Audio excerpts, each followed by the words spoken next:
అందరికీ నమస్కారం. కొత్త అపరాధ పరిశోధన కథలోకి స్వాగతం. ఈ కథ పేరు కోటి స్వరంగాలు. రచన మోహన్ గారు. చదువుతున్నది దేవి. ఈ కథ అందరికీ నచ్చితే లైక్తో పాటు హైప్ కూడా చేయండి. ఇంకా కథలోకి వెళ్దాం. మధ్యాహ్నం 12 గంటలైంది. ఉదయం 8 గంటల నుంచి కొండ ఎక్కుతున్నాం. 6 గంటలకు కర్నూలు నుండి రామప్ప పాలెం వచ్చి అక్కడ మా లగేజ్ మోసేందుకు 2 కూలీల్ని కుదుర్చుకున్నాం. ఆ కొండల్లో కో సురంగ్ అని పిలువబడే కోటి సొరంగాలను కనిపెట్టాలనేదే మా మిత్ర బృందం ధ్యేయం. ఆ ఊరి వాళ్లను కొద్దిమందిని అడిగాం, కానీ ఎవరికి కో సురంగ్ ఎక్కడుందో తెలియదు అన్నారు. పైగా అది చాలా భయంకరమైనదని, దాని జోలికి పోవద్దని భయపెట్టారు. కానీ నాతో పాటు నా స్నేహితులు అరుణ్, ఇస్మాయిల్, కృష్ణ కూడా ఉత్సాహవంతులు కాబట్టి మా దృఢ నిశ్చయం మార్చలేకపోయారు. 4 ఉద్యోగస్తులం. కో సొరంగ్ గురించి విని వారం రోజులు సెలవు రావడంతో సాహస యాత్రకు పూనుకున్నాం. మోహన్, మనమిక్కడ కొంచెం సేపు రెస్ట్ తీసుకుంటే బాగుంటుంది, కాళ్ళు పీకుతున్నాయి. నసిగాడు ఇస్మాయిల్. All right. మనం 4 గంటలు నడిచాం. ఆ కనిపించే చెట్టు కింద భోంచేసి 1 గంట రెస్ట్ తీసుకుందాం అన్నాను ఒక చిన్న మర్రి చెట్టు వైపు నడుస్తూ. కొండ మేము ఇంకా అర్ధభాగం కూడా ఎక్కలేదు. ఇప్పటి వరకు కొండ ఎక్కేందుకు అనుకూలంగానే ఉంది. అక్కడ చిన్న చెట్లున్నాయి. 2 పెద్ద పెద్ద సంచులలో తెచ్చిన మా లగేజ్ విప్పారు. మా వెంట వచ్చిన గంగన్న, మస్తాన్లు బఠానీళ్ల డబ్బాలు, సీల్డ్ మీటు, వాటిని ఉడకబెట్టి మసాలా వేసి చపాతీలు చేశారు. మాతో 6 పెద్ద వాటర్ బాటిళ్ల నిండా నీరు తెచ్చుకున్నాం. కొండల్లో అక్కడ చిన్న సెలయర్లు ఉన్నందున మాకు నీటి బాధ లేదు. భోజనం చేసి 1 గంట ఆ చెట్ల దగ్గర కూర్చున్నాం. తరువాత తిరిగి ప్రయాణం సాగించాం. సాయంకాలం 5 అయ్యేసరికి కొండ 3 అంతులు ఎక్కేశాం. దారిలో మాకు ఎటువంటి సొరంగాలు కనిపించలేదు. కానీ మేము నిరాశ చెందలేదు. సూర్యుడు అస్తమించేలోగా ఒక చదునైన ప్రదేశం చూసి ఈ రాత్రికి అక్కడ మకాం వేద్దామన్నాడు కిట్టు. 1/2 గంట గడిచాక ఒక పెద్ద గుట్ట వెనక 30 గజాల చదునైన ప్రదేశం కనిపించింది. అక్కడ చిన్న కాన్వాస్ టెంట్ వేశాం. 1/2 గంట అయ్యేసరికి మెల్లిగా చలి మొదలైంది. ఆ రాత్రికి గంగన్న బీన్స్ గింజలు ఉడకబెట్టి మాంసం వేపుడు చేశాడు. 8 గంటలకు భోంచేసి రేపు ఏ పక్క బయలుదేరాల్సింది 1 అరగంట మాట్లాడుకుని నిద్రకు ఉపక్రమించాం. మేము మాతో 2 బారల్స్ గన్ను, 4 డాగర్లు తెచ్చుకున్నాం. వాటిని పక్కల్లో ఉంచుకున్నాం. ఉదయం నుంచి నడిచినందువల్ల కొద్దిసేపటికే నాకు నిద్ర పట్టేసింది. ఏదో శబ్దం వినిపించి హఠాత్తుగా ఉలిక్కిపడి నిద్ర లేచాను. కొద్దిసేపటి వరకు నాకు అంత హఠాత్తుగా ఎందుకు మెలకువ వచ్చిందో తెలియలేదు. చేతికున్న గడియారం చూశాను. రాత్రి 2 గంటలైంది. మళ్ళీ ఆ శబ్దం వినిపించింది. ఆ శబ్దానికే నాకు మెలకువ వచ్చింది. టెంట్ బయట చలిమంట కాచుకున్న గంగన్న పరిగెత్తుకుంటూ టెంట్లోకి వచ్చాడు. దొరా, పులి గాండ్రింపు విన్నారా? కొద్దిసేపట్లో ఈ ప్రాంతానికి పులి వస్తుంది. ఈ కొండ చుట్టుపక్కల పులులు ఎక్కువ ఉన్నాయి. ఆ పులితో పాటు ఇంకొన్ని పులులు కూడా రావచ్చు, గాబరాగా వణుకుతూ చెప్పాడు గంగన్న. ఇంతలో మరోసారి దగ్గరలో పులి గాండ్రింపు వినపడింది. ఆ శబ్దానికి కిట్టు లేచాడు. మోహన్, ఏమిటా చప్పుడు? బద్ధకంగా ఒళ్ళు విరుచుకుంటూ అడిగాడు. పులి మనమున్న చోటుకే వస్తోంది. ఈ గన్ తీసుకొని లోడ్ చేయి చెప్పాను. నేను 2వ గన్ లోడ్ చేస్తూ అలికిడికి అరుణ్, ఇస్మాయిల్, మా ఇంకో నౌకర్ మస్తాన్ లేచి కూర్చున్నారు. వారు అడక్కముందే పరిస్థితి వివరించి జాగ్రత్తగా ఉండమని హెచ్చరించి తుపాకీ తీసుకుని టెంట్ బయటకు వచ్చాను. నా వెనక కిట్టు ఇంకొక తుపాకీతో వచ్చాడు. మోహన్, నీవు చెట్టు చాటును మాటు వేయి, నేను ఈ రాయి చాటును నించుంటాను అన్నాడు కిట్టు టెంట్కు కొద్దిగా పక్కనున్న చెట్టును చూపిస్తూ. సరేనని టెంట్లో ఉన్న మిగతా వారిని కత్తులు పట్టుకొని జాగ్రత్తగా ఉండమని హెచ్చరించి 2 చాటుకు వెళ్ళిపోయాం. నిమిషాలు గడుస్తున్నాయి. పులి ఉన్న అలికిడి లేదు. అంతా నిశ్శబ్దంగా ఉంది. పులి గాండ్రింపు కూడా వినిపించడం లేదు. బహుశా వేరే దారిలో వెళ్ళుంటుంది. మరికొంచెం సేపు చూసి టెంట్ వద్దకు వెళ్దామనుకుని ఒక్క అడుగు వేశాను. యథాలాపంగా టెంట్ వైపు చూశాను. అంతే. నా గుండె దడదడలాడింది. ఒక్క క్షణం భయంతో గుండె ఆగినట్టయింది. టెంట్ వెనక నుంచి పులి నెమ్మదిగా నడుచుకుంటూ వస్తోంది. నా కళ్ళు చీకటికి అలవాటు పడ్డందుకు పులి ఆకారం స్పష్టంగా కనిపిస్తోంది. అది 6 అడుగుల పొడవు, 3 అడుగుల ఎత్తుతో ఏమాత్రం ఆత్రం లేకుండా హుందాగా నడుచుకుంటూ టెంట్కి 10 అడుగుల దూరంలో ఆగింది. టెంట్లో ఉన్నవారు పులి ముందు నుంచి వస్తుందని చూస్తున్నారు కాబట్టి వారికి పులి కనిపించలేదు. కిట్టు పులిని చూశాడో లేదో తెలియదు. తుపాకీ పులివైపు గురిపెట్టాను. ఆ చీకట్లో దాని తల స్పష్టంగా కనిపించడం లేదు. పులి కడుపుకు గురిపెట్టి ట్రిగర్ నొక్కాను. నిశ్శబ్దంగా ఉన్న కొండల్లో తుపాకీ పేల్చగానే శబ్దం గట్టిగా ప్రతిధ్వనించింది. గుండు సూటిగా పులి కడుపులోకి దూసుకుపోయింది. పులి భయంకరంగా గాండ్రించింది. నేను రెండోసారి దానికి గురిపెట్టేలోగా అది తుపాకీ శబ్దాన్ని బట్టి నా వైపు ఉరికింది. రెండోసారి ట్రిగర్ నొక్కాను, కానీ నా గురి తప్పింది. పులి వేగంగా నా వైపు వస్తోంది. ఉన్న 2 గుళ్ళు కాల్చాను. తిరిగి లోడ్ చేసే సమయమే లేదు. పరిగెత్తే అవకాశం అసలే లేదు. పులి 5 గజాల దూరం నుంచి పంజా ఎత్తి గాల్లోకి ఎగిరింది. ఇక నా పని అయిపోయింది అని అనుకుని భయంతో కళ్ళు మూసుకున్నాను. ధన్నుమంటూ తుపాకీ పేలింది. గాల్లోకి ఎగిరిన పులి కుప్పలాగా కింద పడింది. తుపాకీ గుండు దాని తలలోకి దూసుకుపోయింది. అది గట్టిగా అరుస్తూ లేవబోయింది. ఇంతలో ఇంకొక బుల్లెట్ దాని ఎడమ కంటిలోకి దూసుకుపోయింది. ఏం జరుగుతుందో అర్థం కాక చూస్తున్న నాకు కిట్టు బండచాటు నుంచి బయటికి రావడం కనిపించింది. పులి కొద్దిసేపు గిలగిలా తన్నుకొని నిర్జీవంగా పడిపోయింది. టెంట్ నుండి అరుణ్, ఇస్మాయిల్, గంగన్న, మస్తాన్లు బయటకొచ్చారు. కిట్టు పులి తలను కాలితో అటు ఇటు ఆడించాడు. చనిపోయింది. సారీ మోహన్, పులి రావడం చూడలేదు. పులి ఈ వైపు నుండి వస్తుందని చూస్తూ ఉండిపోయాను.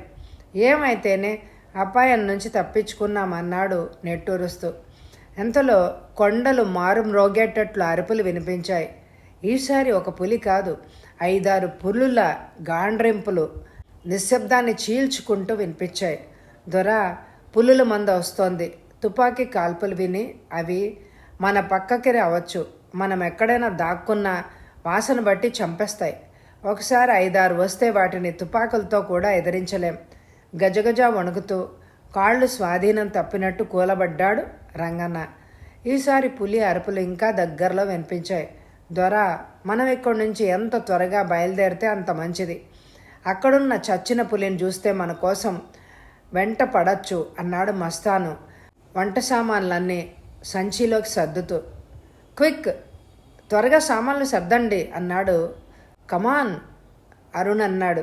మనిద్దరం టెంట్ పాక్ చేద్దాం, మీరిద్దరు వారికి సామాన్లు సర్దడంలో సహాయపడండి అంటూ టెంట్ వైపు పరిగెత్తాడు. చకచక ఆ లగేజ్ అంతా సర్దేశాం. టెంట్ మడత వేసి బ్యాగ్లో పెడుతూ ఉంటే దగ్గరలో ఒక పులి దిక్కులు దద్దరిల్లేలాగా గాండ్రించింది. దొరా, పులులు దగ్గరకు వస్తున్నాయి, త్వరగా కదలండి అంటూ సంచిని ఎత్తుకొని పరుగు తీశాడు మస్తాన్. తలా ఒక సామాను తీసుకొని మేము ఆ చీకట్లో రాళ్ళు ముళ్ళు తొక్కుకుంటూ తన్నుకుంటూ పరుగు తీశాం. పరిగెడుతూనే నా వద్దనున్న గన్ లోడ్ చేశాను. ఏటవాలుగా ఉన్న కొండపై ఎక్కువ వేగంతో పరిగెత్తడం సాధ్యం కాలేదు. ఆ చీకట్లో జాగ్రత్తగా సాధ్యమైనంత వేగంగా కొండను ఎక్కసాగాం. అలా ఎంత దూరం నడిచామో తెలియదు, కానీ భయం దెబ్బకు అలుపు ఆయాసం తెలియడమే లేదు. సూర్యకిరణాలు అరుణకిరణాలతో తూర్పున ఉదయించే సమయానికి మేం కొండపైకి ఎక్కేశాం. కొండ ఎక్కేంత వరకు మేమెవరమూ మాట్లాడుకోలేదు, ఎక్కడ ఆగలేదు. అమ్మయ్య, ఎలాగైతేనే కొండ ఎక్కాం. ఆ పులులను తలుచుకుంటే నా గుండెలు ఇప్పటికీ దడదడలాడుతున్నాయి అన్నాడు అరుణ్ ఒక చెట్టు కింద కూలబడుతూ. గంగన్న, మస్తాన్లు కొండరాళ్లపై గొంతు కూర్చుని బీడీలు వెలిగించారు. గంగన్న, నువ్వు ఈ కొండ ఎప్పుడు ఎక్కలేదా అడిగాడు సిగరెట్ పొగ వదులుతూ.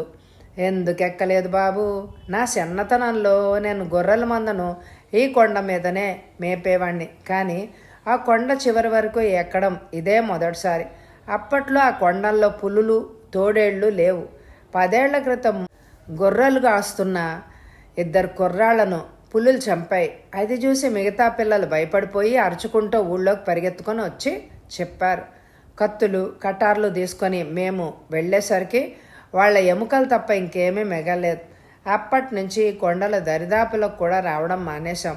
ఏదో మీరిస్తున్న డబ్బుకు ఆశపడి మీ దగ్గర తుపాకులున్నాయి అన్న ధైర్యంతో మేము మీ వెంట వచ్చామే కానీ ఈ కొండల్లో ఉన్న క్రూర జంతువుల గురించి తెలియక కాదు బాబు అన్నాడు గంగన్న తుండుగుడ్డ తీసి మొహం తుడుచుకుంటూ. అయితే ఈ కొండల్లో తిరిగానంటున్నావు కదా, నీకు ఆ సొరంగం గురించి ఏమీ తెలియదా? కుతూహలంగానే అడిగాను. తెలియదు బాబు, సొరంగం చేరుకోవాలంటే ఈ కొండ అవతల వైపుకు దిగాలి అంటుండగా విన్నాను నేను, అంతే. ఆ సొరంగాన్ని బయట నుండి చూసేవారే చాలా తక్కువ. దానిలో 1,000,000 దారులు ఉన్నాయని మా తాతలు చెప్పేవారు. అందుకే ఆ సొరంగాన్ని 1,000,000 సొరంగ అని పిలిచేవారట. అయితే మనం ఆ కొండ ఎక్కాం కదా, ఈరోజు ఆ పక్క నుండి దిగి వెళ్ళిపోదాం. మన అదృష్టం బాగుంటే ఒక్క రోజులో ఆ సొరంగం కనబడవచ్చు. మస్తాన్, త్వరగా టిఫిను టీ చేసివ్వు, 1 గంట రెస్ట్ తీసుకొని బయలుదేరదాం అన్నాను ఆ కొండ రాతిపై కూర్చుంటూ. ఉదయం 8 గంటల వరకు విశ్రాంతి తీసుకుని తిరిగి ప్రయాణం సాగించాం. కొండకు ఆవల వైపుకు దిగనారంభించాం. మేము ఎక్కిన వైపు కన్నా దిగే వైపు కొండ చాలా ప్రమాదకరంగా ఉంది. ముళ్ళ చెట్ల గుబురులుగా ఉన్నాయి. కొండ కొన్ని చోట్ల నిలువుగా ఉంది. అలాంటి చోట తాళ్లు కట్టుకొని దిగవలసింది. కొండ దిగుతూ సొరంగం కోసం వెతుకుతున్నాం. ఎక్కేటప్పుడు ప్రయాణం జరిగినంత వేగంగా దిగేటప్పుడు జరగడం లేదు. మా ముందు నడుస్తున్న మస్తాన్ ఉన్నట్టుండి ఆగిపోయాడు. బాబుగారు, ఇటు చూడండి, నిలబడిన చోటు నుండి కిందకు చూపిస్తూ అన్నాడు. ఏమిటి అంటూ అరుణ్ ముందుకు వెళ్ళాడు. వెనకనే నేను కూడా వెళ్ళాను. కిందకు చూస్తూనే నా కళ్ళు గిర్రుమని తిరిగాయి. ఓ మై గాడ్, ఎన్ని పాములు! కాస్త వెనక్కు జరిగి వణుకుతూ అన్నాడు అరుణ్. మేము నుంచున్న చోటుకు 10-15 గజాల కిందగా కొద్దిగా చదును ప్రదేశం ఉంది. ఆ ప్రదేశం నిండా కొన్ని 100 పాములు ఒకదానిపై ఒకటి పడి పొర్లుతున్నాయి. ఆ పాములు రకరకాల రంగుల్లో ఉన్నాయి. అడుగు నుండి 10 అడుగుల వరకు ఉన్న పాములు మెలికలు తిరుగుతూ పొర్లుతుండడం చూస్తుంటే ఎలాంటి వారికైనా భయం కలగక మానదు. నా జీవితంలో ఇంత భయంకరమైన దృశ్యమే చూడలేదు. తడారిపోయిన గొంతుకుతో అన్నాడు ఇస్మాయిల్.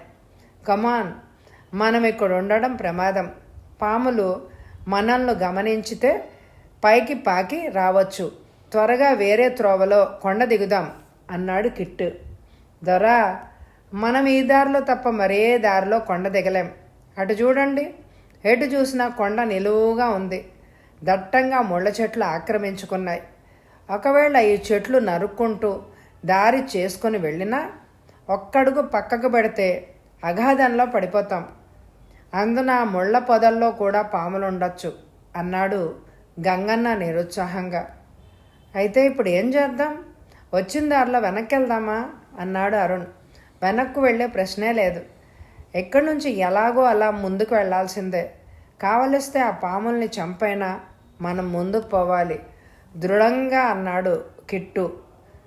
ఇది చీమల పుట్ట కాదు, కాలితో నలపడానికి. ఎన్ని పాములను మనం ఎలా చంపగలం? చిరాగ్గా అన్నాడు పాములను చూస్తూ. దొరా, ఇవి సామాన్యమైన పాములు కావు. వీటిని జిగట పాములు అంటారు. ఇవి చాలా భయంకరమైన విష సర్పాలు. ఇవి గాల్లోకి ఎగిరి తోకపై నిల్చోగలవు. ఈ పాములు ఎప్పుడు గుంపులుగానే ఉంటాయి. వాటికి ఏదైనా అపకారం చేసి వాటి కళ్ళల్లో పడ్డాము అంటే మనలో ఎవ్వరూ ఇక్కడి నుండి ప్రాణాలతో పోలేరు. మస్తాన్ భయంగానే అన్నాడు. ఆల్ రైట్, మనం వెనక్కెళ్ళే ప్రసక్తి లేదు. ఈ పాముల్ని చంపు ముందుకు పోలేం. ఈ కొండ దిగే వరకు ఇది తప్ప ఇంకే దారి లేదు. అయితే ఇప్పుడు ఏం చేద్దాం? పాముల విన్యాసాలు గమనిస్తూ అన్నాడు ఇస్మాయిల్. ఇలా ఇక్కడ కూర్చుంటేనే ఎక్కడైనా దారి ఉందేమో ప్రయత్నించడం మంచిది. మనం ముళ్ళ పొదలను నరుక్కుంటూ పోద్దాం. ఎక్కడైనా దిగేందుకు దారి కనిపించకపోదు అని లేచాను. శబ్దం కాకుండా మేము వచ్చిన దారిన కొంత దూరం కొండెక్కి అక్కడి నుంచి ముళ్ళ పొదలను నరుక్కుంటూ పక్కలకు నడిచాం. పక్కగా ఎంత దూరం వెళ్ళినా దిగేందుకు అనువైన మార్గమే కనిపించడం లేదు. అప్పటికే సూర్యుడు నడినెత్తికొచ్చాడు. కొంచెం చదునైన ప్రదేశం చూసుకొని ముళ్ళ చెట్టు చాటున మకాం వేశాం. గంగన్న, మస్తాన్ వంట చేయసాగారు. ఇస్మాయిల్ సిగరెట్ అంటించాడు. ఎలాగైతేనే మనం ఆ సొరంగాన్ని చేరినట్టే. ఇప్పటికి పొద్దుటి నుండి కష్టపడి దిగిన దానిలో సగం దూరం పైకెక్కాం. అలాగే ఇంకొంతసేపు ప్రయాణిస్తే తిరిగి కొండపైకే చేరుకుంటాం. ఎలాగోలా సాయంత్రం లోపల కొండ దిగే దారి కనిపెట్టాలి అన్నాడు. నిజమే, మనం పొద్దున్నుండి చేసిన ప్రయాణం అంతా వ్యర్థమైంది. దాని కిందకి దిగడం ఎలా? ఒక ఐడియా. ఆ కనిపించే చోట ముళ్ళ పొదలు ఎక్కువగా లేవు. ఈ కొండపైన ఏ పెద్ద చెట్టుకో తాడుగట్టి దాన్ని పట్టుకొని కిందకి దిగుదాం. ఏమంటారు? ఉత్సాహంగానే అన్నాడు కిట్టు. ఓ మై గాడ్, నీకేమైనా పిచ్చెక్కిందా? ఇక్కడి నుండి కిందకి దాదాపు 100 అడుగుల లోతుంది మన వద్ద. 100 అడుగుల తాడైతే ఉండొచ్చు, కానీ అది కొండలు దిగేందుకు పనికొచ్చేదేమీ కాదు. మధ్యలో తాడు తెగిపోయిందంటే తెగకున్న ఆ 100 అడుగులు ఏ ఆధారం లేకుండా గాల్లో ఊగుతూ కిందకి దిగడం అంటే మాటలు కాదు. ఆ అఘదాన్ని చూస్తూ నమ్మలేనట్టుగా అన్నాడు అరుణ్. అంతకుమించి వేరే దారేం లేదు. మనం తెచ్చిన తాడు నైలాన్ తాడు కాకున్నా చాలా గట్టి తాడే, సులభంగా తెగదు. తాడుకు అక్కడ ముడులు వేస్తే దిగడానికి అనువుగా ఉంటుంది. కొద్దిగా కష్టపడితే సాయంత్రానికంతా మనం కిందకి దిగిపోతాం అన్నాడు ఉత్సాహంగా. ఎవ్వరూ మాట్లాడలేదు. అందరూ ఆలోచనలో మునిగిపోయారు. అంతలో భోజనం తయారైందని పిలిచాడు గంగన్న. భోజనం ముగించి 1 గంట విశ్రాంతి తీసుకున్నాం. మధ్యాహ్నం 2 గంటలకు మా లగేజ్ అంతా ప్యాక్ చేశాం. మేము దిగాలనుకున్న ప్రదేశం చుట్టుపక్కల ఉన్న ముళ్ళ చెట్లను, పొదలను మస్తాన్ కత్తితో నరికేశాడు. నేను బ్యాగ్లోంచి 2 పెద్ద తాళం తీశాను. అవి ఒక్కొక్కటి 100 అడుగులు పొడుగున్నాయి. వాటిని రెండింటినీ కలిపి గట్టిగా ముడేశాను. తాడును కట్టడానికి దరిదాపుల్లో పెద్ద చెట్లేవి నాకు కనిపించలేదు. 5 అడుగుల దూరంలో ఒక పెద్ద కొండరాయి ఉంటే దానికి తాటిని బలంగా కట్టాను. మేమంతా కలిసి ఆ తాటిని లాగి చూసాం. ఆ రాయి కదలలేదు. తాడు గట్టిగానే ఉంది. తాడును మెల్లగా లోయలోకి విడిచాం. అది కింద వరకు సరిపోయి ఇంకా మిగిలింది. ముందు నేను దిగుతాను, ఆ తర్వాత లగేజీ దింపి మీరు కూడా దిగండి అన్నాడు కిట్టు. తాటిని 2 సార్లు గట్టిగా లాగి మెల్లగా లోయలోకి కాళ్ళు విడిచి 2 చేతులతో తాడు పట్టుకున్నాడు. బరువు పడగానే తాడు కటకటమంటూ కొద్దిగా సాగింది. అందరం ఊపిరి బిగబట్టి చూస్తున్నాం. భయం లేదన్నట్టు తలూపి మెల్లగా కిందకి దిగసాగాడు కిట్టు. గాల్లో తాడు అటు ఇటు ఊగుతూ ముళ్ళ పొదలను తాకుతోంది. కిట్టు సగం దూరం వరకు బిగిన దిగి తాడి ముడిని కాలివేళ్ల మధ్య పట్టుకుని కొద్దిసేపు నించుండిపోయాడు. అంత ఎత్తు నుండి దిగాలంటే చేతుల్లో బలం ఉండాలి. కిట్టు నిమిషం తర్వాత తిరిగి దిగన ఆరంభించాడు. ఏ ఆటంకం లేకుండా లోయలోకి చేరి ఒక పెద్ద రాయి పైన నిలబడి తాటిని ఊపాడు. కిట్టు మా కళ్ళకు చాలా చిన్నగా అస్పష్టంగా కనిపిస్తున్నాడు. మస్తాను తాటిని పైకి చేదాడు. నేను తాడు ఎక్కడన్నా దెబ్బతిందేమో చూస్తాను. ఎక్కడా దెబ్బతినలేదు. తాటి చివర మా లగేజీ ఉన్న 2 సంచులు ఒకదాన్ని కట్టి మెల్లగా అందరం కలిసి లోయలోకి విడిచాం. లోయలో దాన్ని కిట్టు విప్పుకున్నాడు. అలాగే 2వ సంచిని కూడా పంపాం. మస్తాన్ ఈసారి నువ్వు దిగు అన్నాను. మస్తాన్ తాటిని గట్టిగా గుంజి కొండరాతికి నమస్కరించి దిగసాగాడు. ఎంతో అనుభవం ఉన్న వాడిలాగా ఎక్కడ ఆగకుండా దిగేశాడు. 2 నిమిషాల్లో లోయలోకి చేరుకున్నాడు. తర్వాత గంగన్న దిగాడు. మస్తాన్ గంగన్నలు 40 ఏళ్లు పైబడ్డ వాళ్ళు. వాళ్ళిద్దరూ ఎంతో సునాయాసంగా కిందకి దిగారు. ఈసారి నేను దిగుతాను అని తాడుని పట్టుకున్నాడు ఇస్మాయిల్. ఇస్మాయిల్ సగం దూరం దిగాక తాడును కట్టిన కొండరాతి కేసు చూశాడు. అక్కడ కనిపించిన దృశ్యానికి నా ఒళ్ళు భయంతో జలజరించింది. అరుణ్ అని గట్టిగా అరిచాను ఆ రాతి వైపు ఉరుకుతూ. దిగేటప్పుడు తాడు అటు ఇటు ఊగడం వల్ల రాతికి రాసుకుంటూ తాడు సగం తెగింది.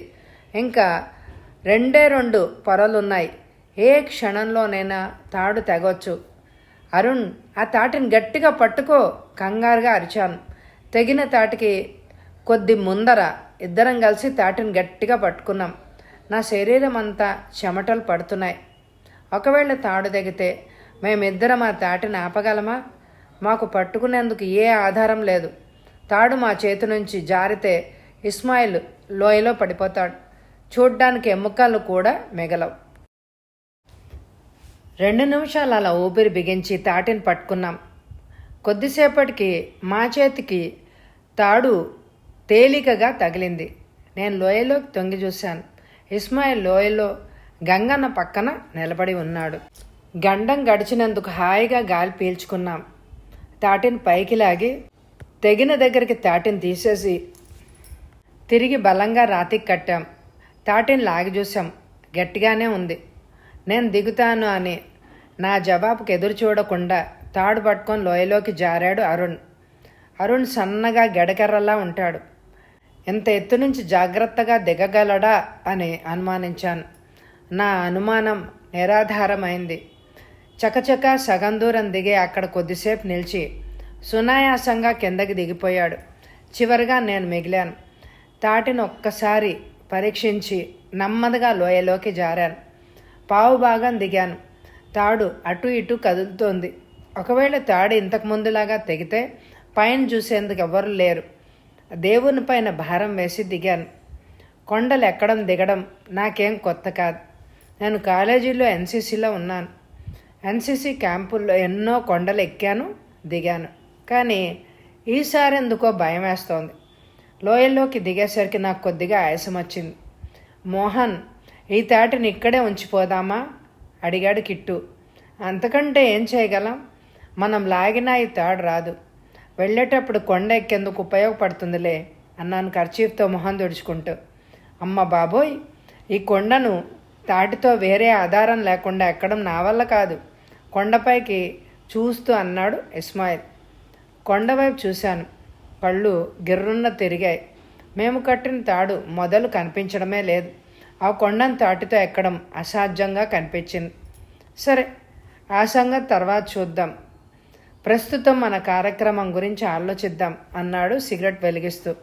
గంగన్న కొద్దిగా టీ తయారు చేసివ్వు అన్నాడు కిట్టు ఒక రాతిపైన కూర్చుంటూ. కొండ నీడ లోయలో పడుతోంది. చల్ల గాలి వీస్తోంది. సూర్యుడు కనిపించడం లేదు. శరీరం ఆ వాతావరణంలో హాయిగా రిలాక్స్ అయింది. మస్తాన్, ముందు ఆ సంచిలోంచి గన్స్ బయటకు తీ అన్నాను ఆ ప్రశాంతత నుండి తేరుకుంటూ. ఎందుకు అడిగాడు కిట్టు. ఏ సమయంలోనైనా ఇటువైపు క్రూర మృగాలు రావచ్చు. అందుకే అన్ని సమయాల్లో తుపాకీ చేతిలో ఉండడం మంచిది. మస్తాను తుపాకీలు తీసిచ్చాడు. కొద్దిసేపటికి గంగన్న చిన్న అల్యూమినియం కప్పులతో టీ తెచ్చిచ్చాడు. టీ తాగి, ఇంకా చాలు దొర, బయలుదేరదాం, టైం అవుతోంది దొర గంగన్న అడిగాడు. వాచ్ చూశాను. 4:30 అయింది. అప్పుడే లోయలో చీకట్లు ముసురుకున్నాయి. ఈరోజు మనం సొరంగం వెతకలేం. ఈరోజు రెస్ట్ తీసుకొని రేపు సొరంగ అన్వేషణ ప్రారంభిద్దాం అన్నాను. అవును, పొద్దుటి నుంచి నడిచి నడిచి కాళ్ళు బీగుతున్నాయి, కాళ్ళు జాడిస్తూ అన్నాడు కిట్టు. ఈ ప్రశాంతతను చూస్తుంటే ఇక్కడి నుండి వెళ్ళాలి అని అనిపించడం లేదు. పట్నాలకు ఇక్కడికి ఎంత తేడా! అక్కడ ఈ రమణీయ దృశ్యాలు, ఈ చల్లగాలులు, ఈ నిశ్శబ్దత ఉండదు. లోయ సౌందర్యం చూసి పరవశంగా అన్నాడు ఇస్మాయిల్. నిజంగా లోయ ఎంత రమణీయంగా ఉంది.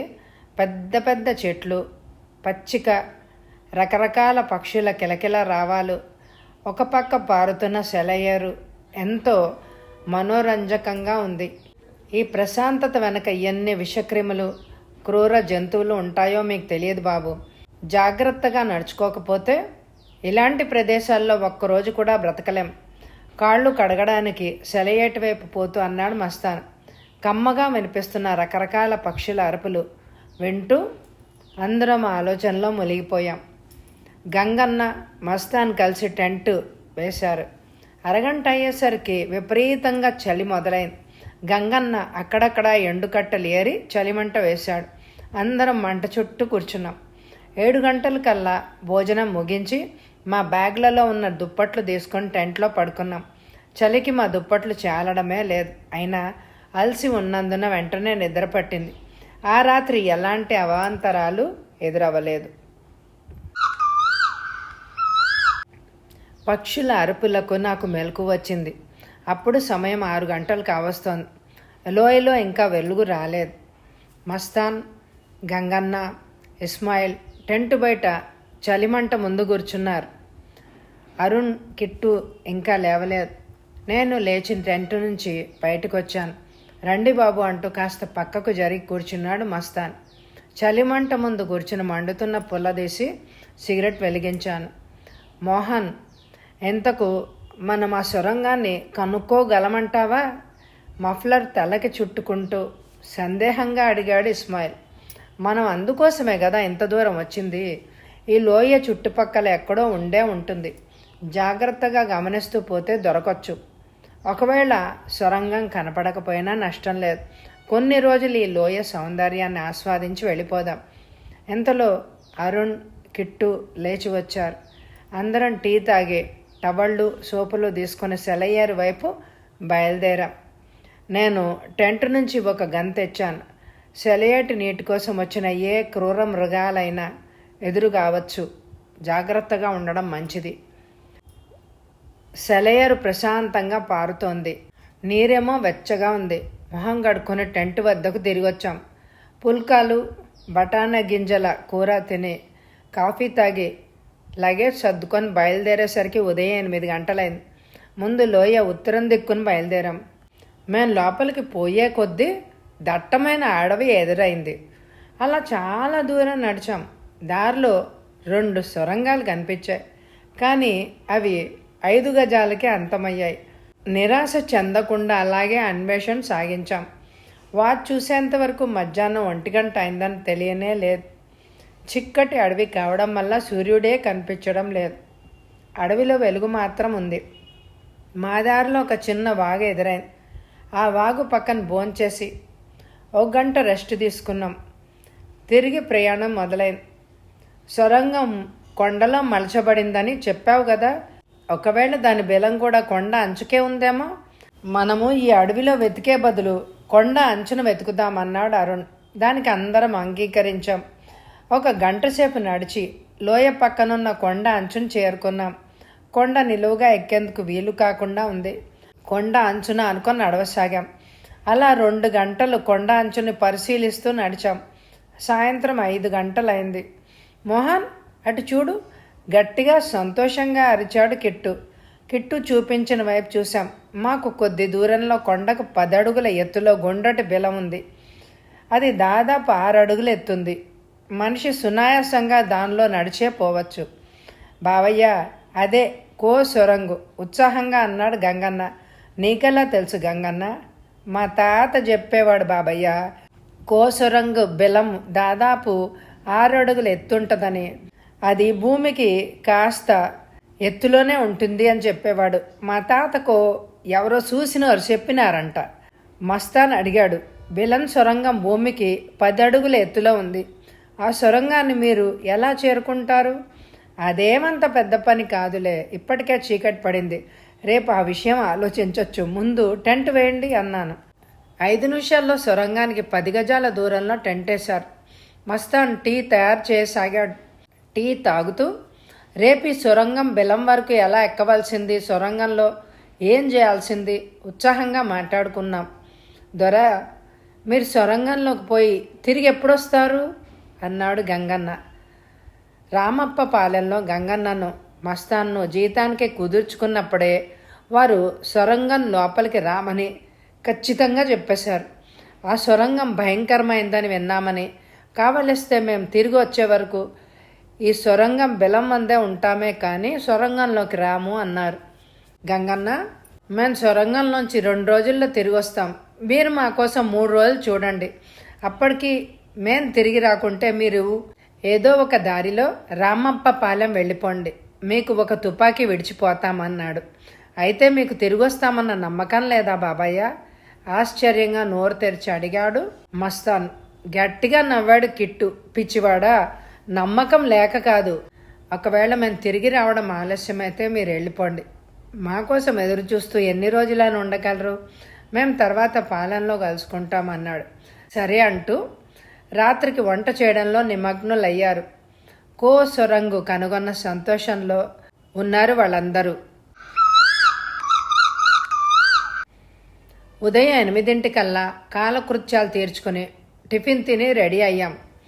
అడవిలో నుండి 10 అడుగులు పొడవుగా ఉన్న 2 పెద్ద కొమ్మలను నరికి తెచ్చాడు గంగన్న. ఆ 2 కొమ్మలను కత్తితో శుభ్రంగా చెక్కి వాసాల్లాగా తయారు చేశాడు. ఆ 2 వాసాలను దగ్గరగా పెట్టి అడ్డంగా చిన్న కట్టె పెట్టి అడవి తీగలతో బిగించాడు. అది నిచ్చెనలాగా తయారైంది. మా దగ్గరున్న ఆహారంలో మస్తానుకు గంగన్నకు 5 రోజులకు సరిపడా ఇచ్చి మిగిలినవి ప్యాక్ చేసుకున్నాం. మేము వచ్చేటప్పుడు మాతో విటమిన్ టాబ్లెట్లు, నీరు దొరకని చోట దప్పిక వేయకుండా ఉండేందుకు కావలసిన టాబ్లెట్లు మేము తెచ్చుకున్నాం. సొరంగంలో ప్రయాణించేటప్పుడు ఆహారం లైట్గా ఉండాలని మాతో బ్రెడ్, బటర్, జామ్ టిన్నులు తెచ్చుకున్నాం. టెంటును గంగన్న వాళ్ళకే ఇచ్చేసాం. దాంతో మాకిక పని లేదు. గంగన్నకు తుపాకీ ఎలా కాల్చాలో నేర్పాను. కొన్ని తూటాలు, ఒక తుపాకీ వారికి ఇచ్చాను. వారికి ఇవ్వవలసిన 400 రూపాయల కంటే 100 రూపాయలు ఎక్కువగా ఇచ్చాను. చూడు గంగన్న, మేము 3 రోజుల్లో సొరంగంలోంచి తిరిగి రాకుంటే మీరు మా కోసం ఎదురు చూడకండి, వెళ్ళిపోండి. మా గురించి ఎలాంటి ఆదుర్దా పడద్దు. మాకేమైనా ఆపదలు ఎదురైతే ఎదుర్కొనేందుకు సన్నద్ధంగానే ఉన్నాం అన్నాడు గంగన్నతో. నాకేంటో భయంగా ఉంది బాబు. మీరు ఆ సొరంగంలోకి వెళ్ళాలని ఎందుకింత పట్టుదలగా ఉన్నారో నాకు అసలు అర్థం కావడం లేదు. గంగన్న సొరంగం వైపు దిగులుగా చూస్తూ అన్నాడు. పర్వాలేదులే, మాకు ఏ ఆపద రాదు. మా గురించేం దిగులు పడకు.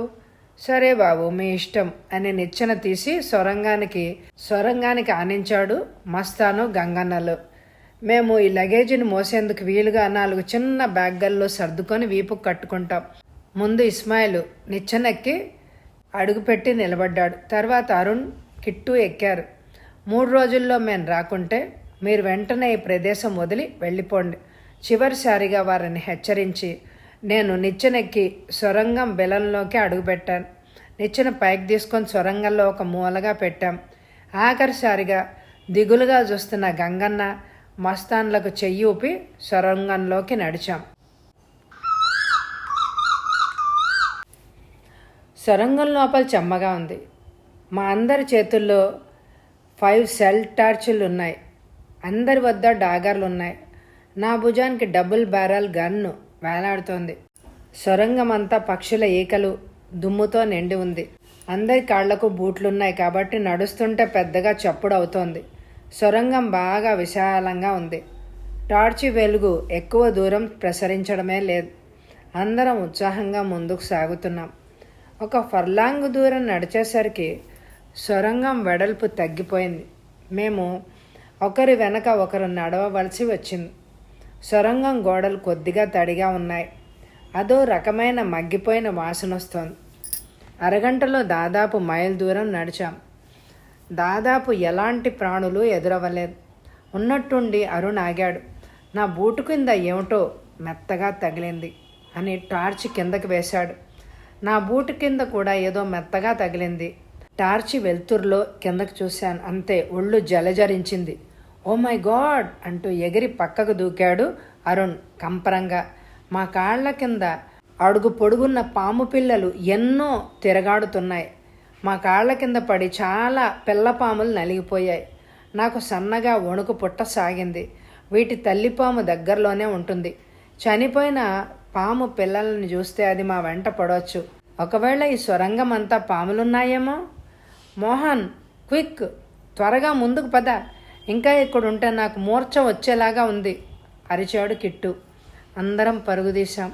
మా బూట్ల శబ్దం సొరంగంలో ప్రతిధ్వనిస్తోంది. మేము పరిగెడుతున్నా మా కాళ్ళ కింద పడి చస్తున్నాయి పాము పిల్లలు. ప్రాణభయంతో అలా 2 ఫర్లాంగులు పరిగెత్తాం. ఇప్పుడు కాళ్ళ కింద ఏమీ తగలడం లేదు. ఆగి టార్చ్ వేసి చూశాను. దరిదాపులో కనుచూపు మేరలో పాములు లేవు. గుడ్ గాడ్, ఎంత ఆపద తప్పించుకున్నాం. గుండెలపైన చెయ్యేసుకుంటూ అన్నాడు కిట్టు. ఆ పాము పిల్లలను తలుచుకుంటే ఇప్పటికీ నాకు కంపరం ఎత్తిపోతోంది అన్నాడు అరుణ్. పాములంటే నాకు భయం లేదు, కానీ మన వల్ల ఎన్ని పాము పిల్లలు చనిపోయాయి. మనం కొద్దిగా జాగ్రత్త పడవలసింది అన్నాడు ఇస్మాయిల్. ముందు మనం చావనందుకు సంతోషించు, తర్వాత తీరిగ్గా జాలి చూపించువుదు గాని అన్నాను విసుగ్గా. ఇప్పుడు అందరం టార్చ్ వెలుగుల్లో కింద చూసుకుంటూ నడుస్తున్నాం. అలా దాదాపు 5 మైళ్ళు నడిచుంటాం. రేడియం వాచుల్లో టైం చూసాం. మధ్యాహ్నం 3 గంటలు కావస్తోంది. అక్కడ కాసేపు రెస్ట్ తీసుకోవాలని నిర్ణయించుకున్నాం. అందరం జాగ్రత్తగా చుట్టూ పరీక్షించి కింద కూర్చున్నాం.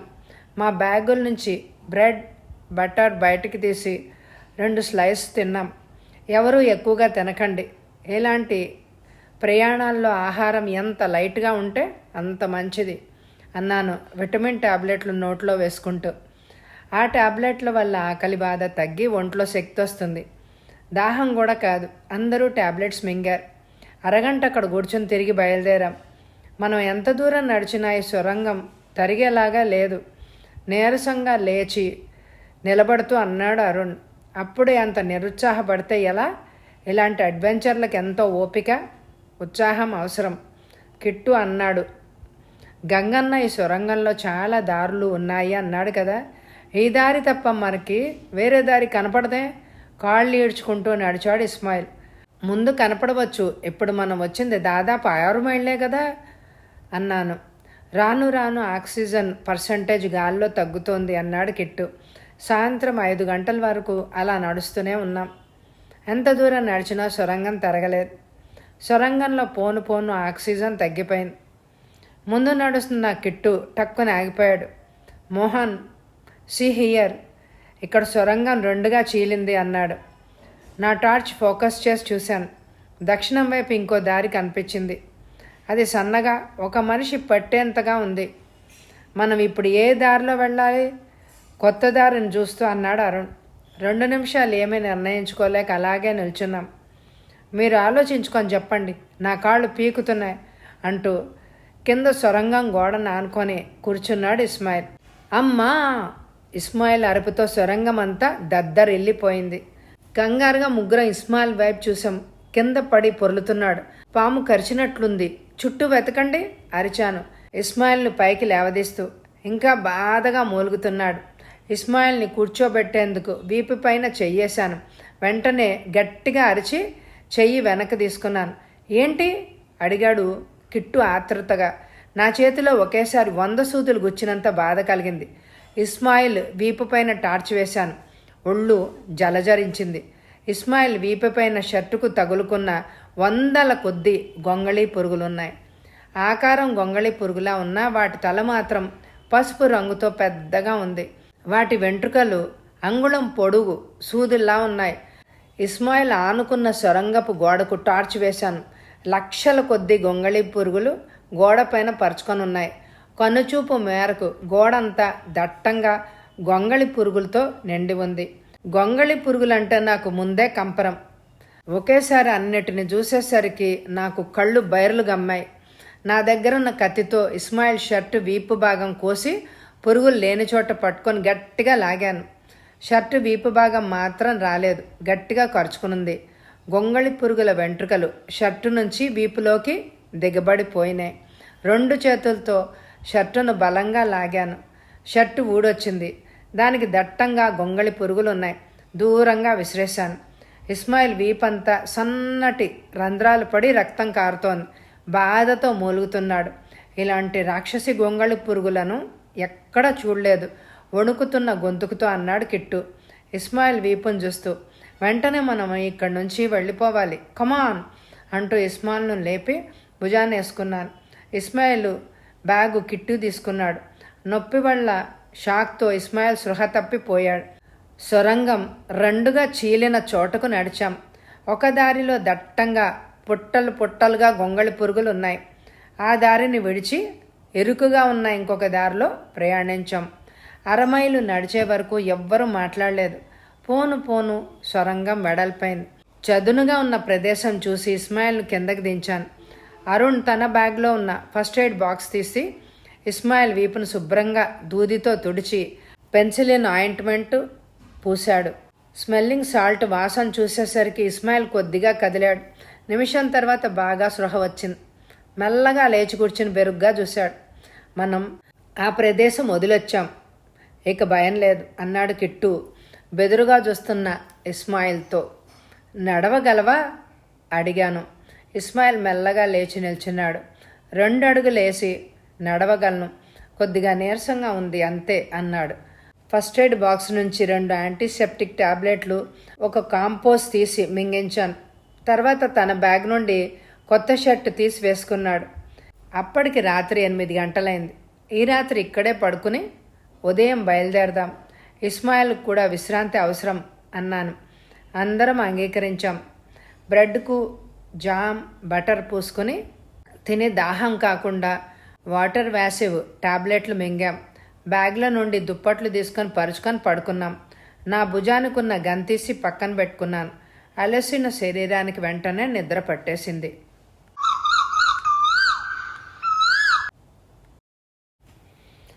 ఉదయం 6 గంటలకు అందరం లేచాం. మేము సొరంగంలోకి వచ్చి 1 రోజైంది. మా వద్ద ఉన్న కొద్దిపాటి నీటితో మొహాలు కడుక్కుని బ్రెడ్ తిని బయలుదేరేసరికి సరిగ్గా 7 గంటలైంది. ఇలా ఇంకా ఎంత దూరం నడవాలి? ఈ సొరంగానికి అంతే కనిపించడం లేదు. ఇక్కడి నుంచి మనం వెనక్కు తిరగడం మంచిది నిరుత్సాహంగా అన్నాడు ఇస్మాయిల్. Don't talk rubbish. ఈ సొరంగం అంతు తెలుసుకోకుండా వెనక్కు తిరిగే ప్రశ్నే లేదు. భుజానికి బ్యాగ్ తగిలించుకుంటూ దృఢంగా అన్నాడు కిట్టు. కిట్టు వైపు కోపంగా చూశాడు ఇస్మాయిల్. నో, నేనిక ముందుకు నడవను.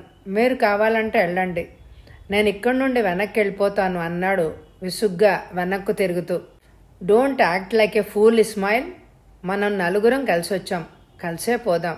ఈరోజు మధ్యాహ్నం వరకు ప్రయాణించి అప్పటికి సొరంగం అంతం కాకుంటే అప్పుడే వెనక్కి తిరిగి వెళ్ళిపోదాం.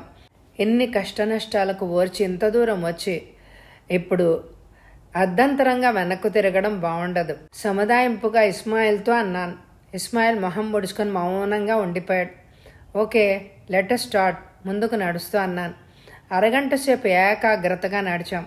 అంతవరకు ఎవ్వరు మాట్లాడలేదు. ఓ మై గాడ్, ఇక్కడ సొరంగం తిరిగి 2గా చీలింది. సొరంగంలో ఇన్ని దారులుంటే తిరిగొచ్చేటప్పుడు దారి తప్పిపోతామేమో ఆందోళనగా అన్నాడు అరుణ్. పర్వాలేదు, మనం వచ్చే దారిలో అక్కడ చాక్పీస్తో గుర్తులు పెట్టాను అన్నాడు కిట్టు బ్యాగ్ నుండి చాక్పీస్ తీస్తూ. ఏమి చెయ్యాలా అని 2 నిమిషాలు ఆలోచించాను. చివరికి ఒక ఉపాయం తట్టింది.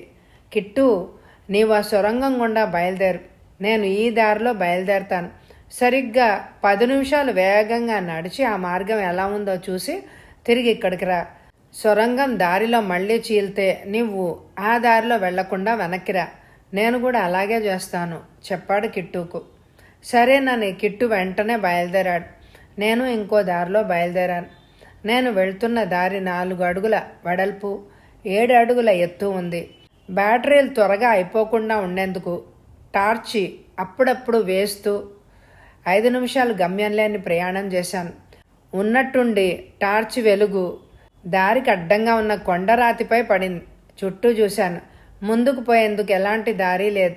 ఆ సొరంగం అక్కడితో అంతమైంది. వెంటనే వెనక్కు వచ్చి అరుణ్తో, ఇస్మాయిల్తో ఆ విషయం చెప్పాను. మేమంతా కిట్టు కొరకు ఆతృతగా ఎదురుచూడసాగాం.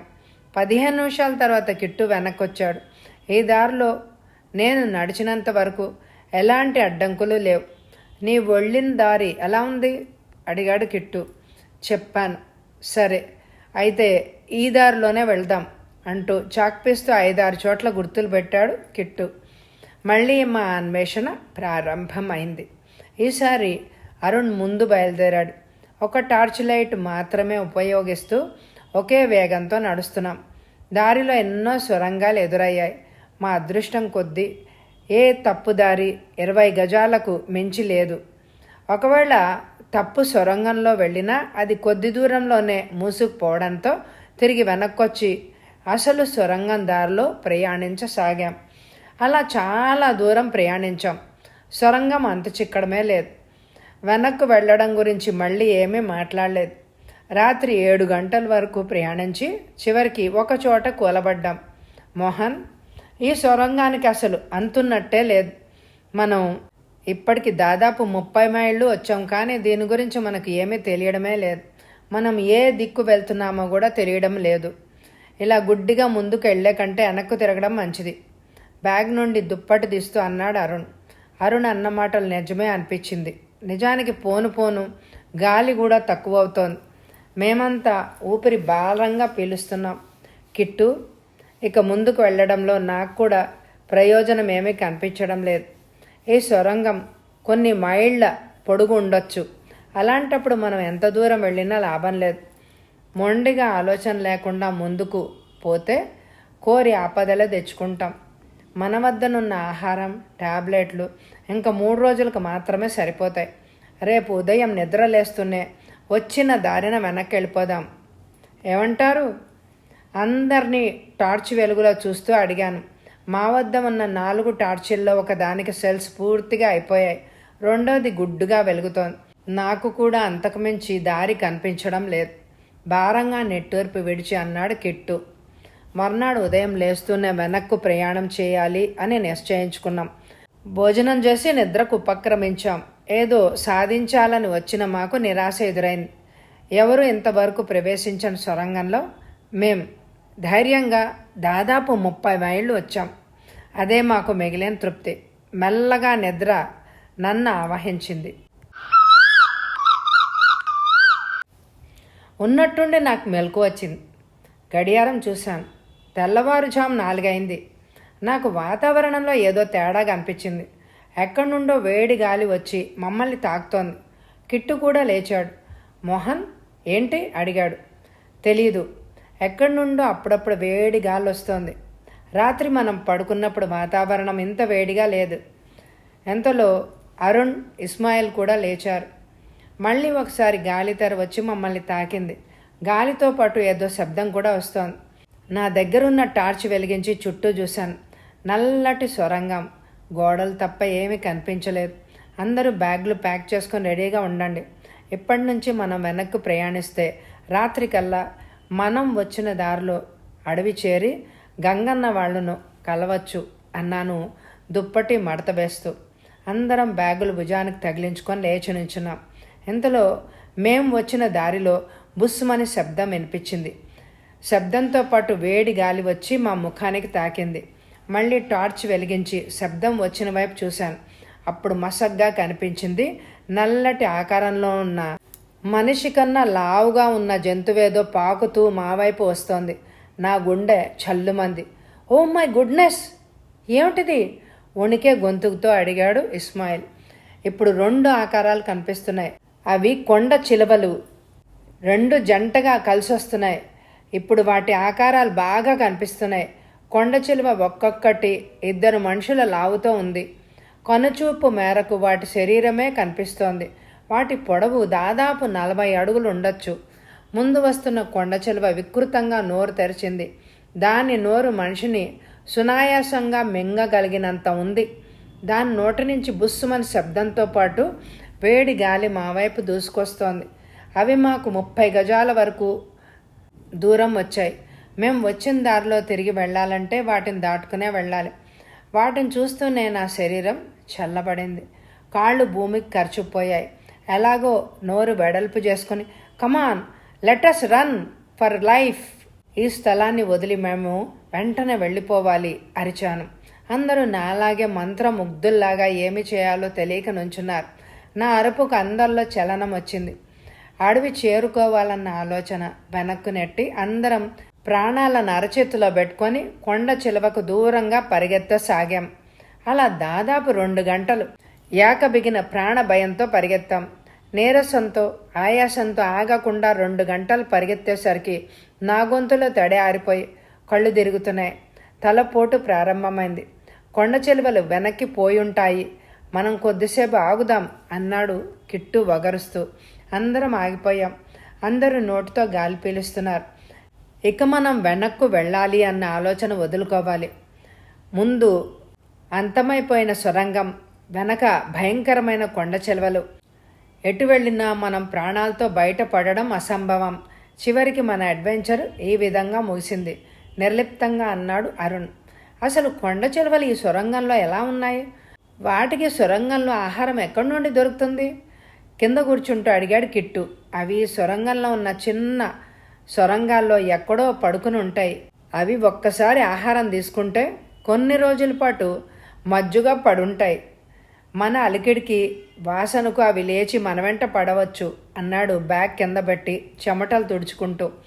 ఏది ఏమైనా మనం వెనక్కు వెళ్ళలేం, ముందుకు వెళ్ళవలసిందే తెగింపుగా అన్నాడు ఇస్మాయిల్. బయటకు మేమంత గంభీరంగా ఉన్నా మా అందరికీ ప్రాణాలతో బయట పడగలము అన్న ఆశ నశించింది. మీకెవరికైనా ఆ శబ్దం వినపడిందా? హఠాత్తుగా తుపాకీ చేతికి తీసుకుంటూ అడిగాడు కిట్టు. ఏంటి? నీరసంగా ప్రశ్నించాను.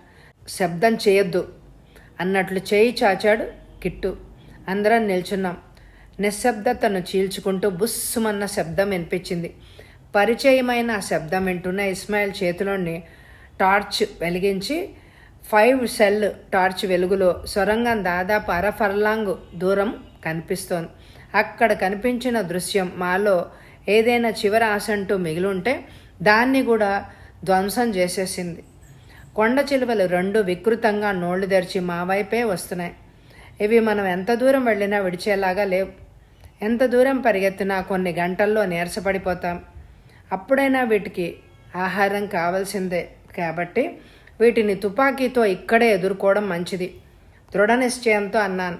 అవును, తుపాకీ వాటి తలకు గురిపెట్టి కాలుస్తాను. మన అదృష్టం బాగుంటే ఒకవేళ అవి చావకున్నా అక్కడే ఆగిపోవచ్చు అన్నాడు కిట్టు. ఒక కాలు వెనక్కి చాచి మోకాలిపై కూర్చుని డబల్ బ్యారల్ గన్ గురిపెడుతూ నేను బాగా పవరున్న టార్చ్ తీసుకుని ముందుకొస్తున్న కొండ చిలువ తలపై వేశాను. వాటి చలనంతో పాటు నా టార్చ్ వెలుగు కూడా ప్రయాణిస్తోంది. అరుణ్, ఇస్మాయిల్ డాగర్లు చేతబట్టుకొని నిల్చున్నారు. డాగర్లు కొండ చిలువలను ఏమీ చేయలేవని మాకు కూడా తెలుసు. కానీ పోరాడకుండా ప్రాణాలను వదలాలి అని మాకు లేదు. కొండ చిలువలను 10 గజాల దూరానికి రానిచ్చి ట్రిగర్ నొక్కాడు కిట్టు. కిట్టు చేతిలో గన్ గురి తప్పడం నేనింతవరకు చూడలేదు. ధన్నుమన్న శబ్దంతో సొరంగం ప్రతిధ్వనించింది. వికృతంగా నోరు తెరుచుకొని ముందుకొస్తున్న కొండ చిలువ నోటి నుంచి రక్తం ఫౌంటైన్ లాగా చిమ్మింది. గుండు సూటిగా దాని నోట్లోకి దూసుకుపోయింది. అది తల విసురుగా విదిలించింది. తల సొరంగం గోడ కొట్టుకోసాగింది. దాని వేగం పూర్తిగా తగ్గిపోయింది.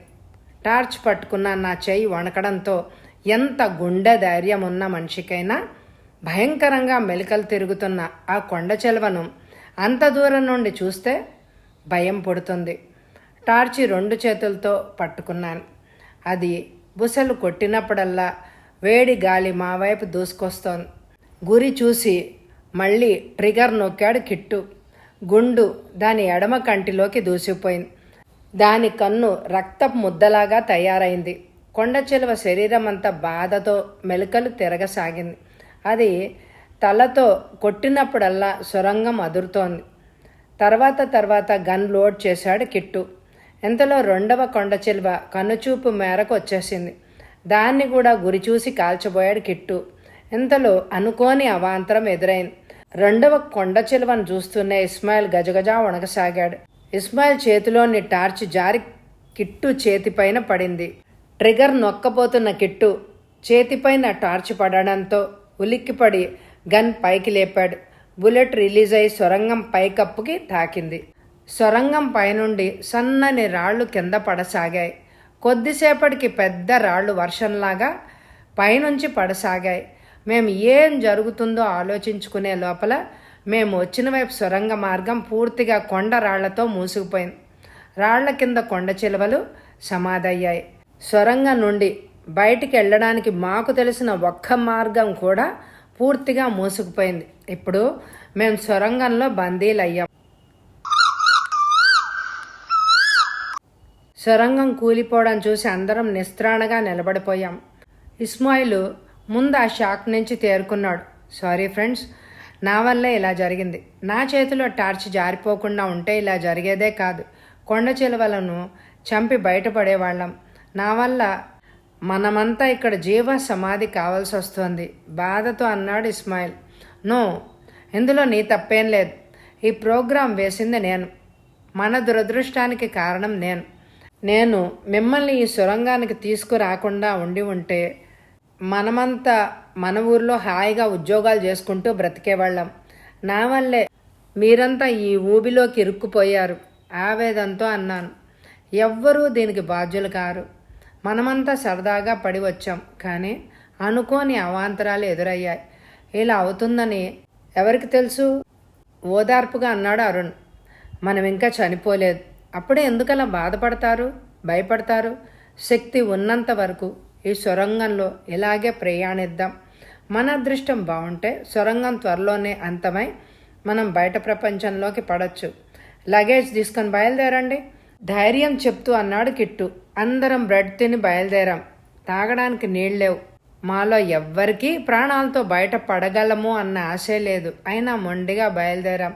మెల్లిగా ఒకరి వెనకాల ఒకరం నడుస్తున్నాం.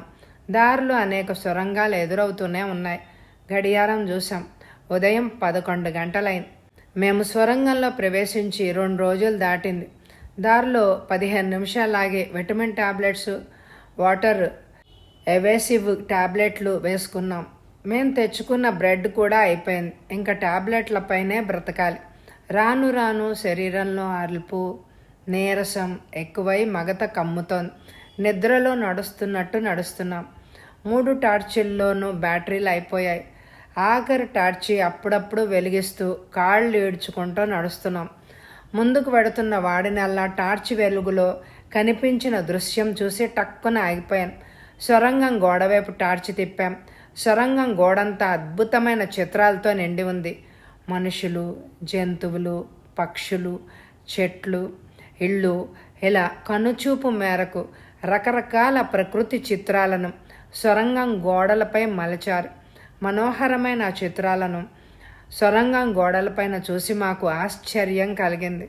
చిత్రాలు అద్భుతంగా ఉన్నాయి. వీటిని మలచిన వాడెవడో కానీ మంచి శిల్పే అయి ఉంటాడు. చిత్రాలను చేతితో తాకుతూ ఇస్మాయిల్ అన్నాడు. ఈ చిత్రాలు కొన్ని వేల సంవత్సరాల కాలం నాటివి. ఆ చిత్రాలలో ఉన్న మనుషులను చూడండి. వాళ్ళ దుస్తులు, ఆయుధాలు మనిషి నాగరికతను ముందు కాలానికి సూచిస్తున్నాయి అన్నాడు అరుణ్. వాటిని చూస్తున్న నాకు ఆశ్చర్యంతో పాటు ఆనందం కలిగింది. ఈ చిత్రాలను బట్టి చూస్తుంటే ఈ సొరంగం చివర చాలా దగ్గరలోనే ఉంది అని అనిపిస్తోంది. ఇక్కడ గాలి కూడా స్వచ్ఛంగా ఉంది. ఉత్సాహంగా అన్నాను. మా అందరిలో తిరిగి ఉత్సాహం, ఆశ కలిగాయి.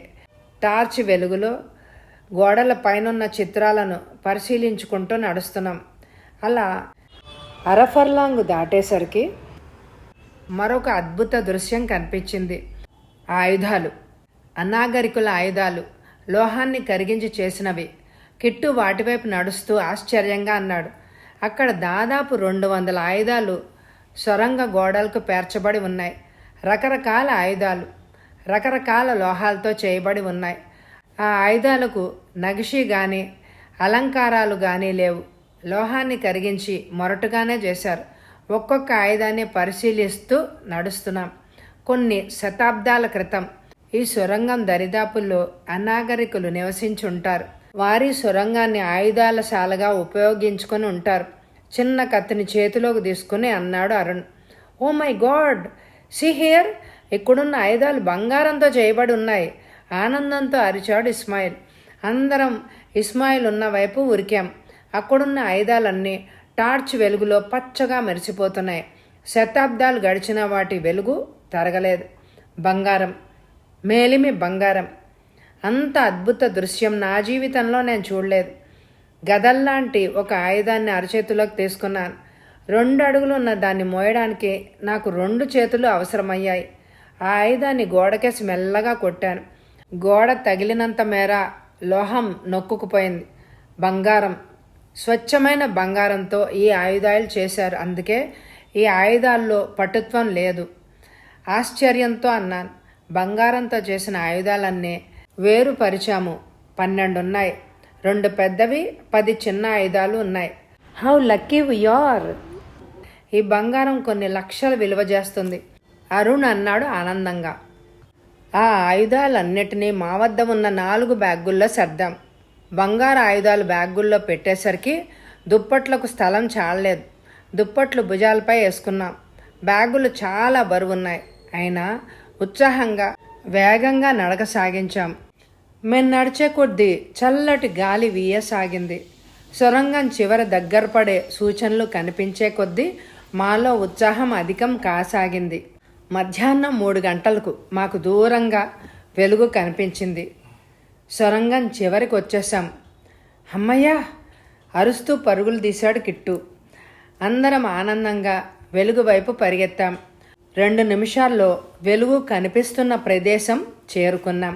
సొరంగం అక్కడితో అంతమైంది. సొరంగ బిలాన్ని దట్టమైన ముళ్ళ చెట్లు మూసివేశాయి. ఆ చెట్ల సందు నుండి కొద్దిగా వెలుగు లోపలికొస్తోంది. బయట నుండి చూస్తే ఆ చెట్ల పొదల వెనక ఉన్న సొరంగం బిలం కనిపించదు. అందరం ఆనందంతో అరిచాం, గంతులేశాం. డాగర్లతో చెట్లను నరుక్కుంటూ దాదాపు అరగంటకు సొరంగం బయటికి వచ్చి పడ్డాం. సూర్యుడు పడమటి వైపుకి వాలుతున్నాడు. నేను మళ్ళీ సూర్యుణ్ణి, భూమిని, చెట్లను చూస్తాను అని అనుకోలేదు. ప్రకృతి మమ్మల్ని మనోహరంగా ఆహ్వానించింది. మేము ఒక చిన్న లోయలో ఉన్నాం. చుట్టూ చిన్న కొండలున్నాయి. రకరకాల చెట్లు, పక్షుల కిలకిలలు, గాలికి గుసగుసలాడే చిన్న మొక్కలు, దగ్గరలో సెలయేరు. ఆ దృశ్యం చూస్తుంటే ప్రాణం లేచొచ్చింది. దగ్గరలో ఉన్న జామ చెట్టు నుండి పళ్ళు కోసుకొని కడుపు నిండా తిని ఆనందంతో ఒక పెద్ద చెట్టు కింద సేద తీర్చుకున్నాం. ఈ 2-3 రోజుల్లో జరిగిందంతా కలలాగా ఉంది. మేము తిరిగి ప్రాణాలతో బయట ప్రపంచం చూస్తామని అనుకోలేదు అన్నాడు కిరణ్ బ్యాగ్ తల కింద పెట్టుకొని పడుకుంటూ.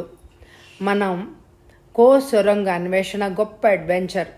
జీవితంలో అప్పుడప్పుడు ఇలాంటి అనుభవాలు ఎదురవ్వాలి. అప్పుడే జీవితంలోని మాధుర్యం మనకు అర్థమవుతుంది. చెట్టును ఆనుకొని ప్రకృతిని ఆస్వాదిస్తూ అన్నాడు కిట్టు. ఈ రాత్రికి ఇక్కడే ఉండి ఉదయం బయలుదేరదాం. అందరం అలసిపోయాం. లెటస్ ఎంజాయ్ దిస్ ఈవినింగ్ అన్నాను నా బ్యాగ్లో మిగిలి ఉన్న విస్కీని తీస్తూ. ఆ రాత్రి అందరం తృప్తిగా తాగి మత్తుగా పడుకున్నాం. ఉదయం లేచి పళ్ళు తిని లోయను చుట్టుకొని ఉన్న కొండను ఎక్కనారంభించాం. సాయంత్రానికి కొండ ఎక్కి అవతలికి దిగాం. కొన్నచూపు మేరలో జనసంచారం కనిపించలేదు. కొంత దూరం పోయిన తర్వాత జనసంచారము ఒక చిన్న పల్లె కనిపించాయి. మధ్యాహ్నం 12 గంటలకు ఆ పల్లె చేరాం. కొండ వైపు నుండి వస్తున్న మమ్మల్ని అందరూ ఆశ్చర్యంగా చూశారు. వారికి ఒక కట్టుకథ చెప్పి ఆ ఊరి ప్రెసిడెంట్ గారిని పరిచయం చేసుకుని వారింట్లో భోజనాలు చేశాం. 4 రోజుల తర్వాత తృప్తిగా భోంచేశాం. భోంచేసి పిచ్చాపాటి మాట్లాడుతూ రామప్ప పాలెం ఎంత దూరమని అడిగాం. అతడు చెప్పిన సమాధానానికి అందరం ఆశ్చర్యపోయాం.